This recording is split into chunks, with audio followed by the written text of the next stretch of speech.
பொதுவாகவே உமன்ஸோட வார்ட்ரோப் எவ்வளோ பெருசாக இருந்தாலும் பத்தவே பத்தாது இல்லை. நிறைய ஸ்டோரேஜ் ஸ்பேஸ் வேணும்னு கேட்டால் எந்த பொண்ணு தான் ஒத்துக்காது. பட் அது எல்லா டைமும் ஒர்க் அவுட் ஆகாது. Be it a space, things, finance பர்ஸ்பெக்ட்னு ரீசன்ஸ் நிறைய சொல்லிக்கிட்டே போகலாம்.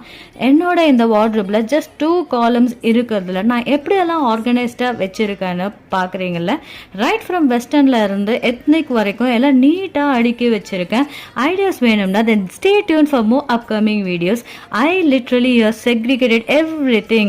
For example, separate row for ethnic, say kurtis, anarkalis, party type sarees, normal sarees, inskirt and blouse box. And yes, coming to western la jeans, jackets, maxis, tops, sweatshirts na yes, separate row for pants and even for shawls and dupattas as well. And yeah, ரொம்ப முக்கியமான disclaimer இங்க கொடுக்கணும். இது not just வீடியோக்கு ஆர்கனைஸ்டா காமிக்கலங்க. Literally என்னோட wardrobe all time இப்படிதான் அங்க இருக்கும்.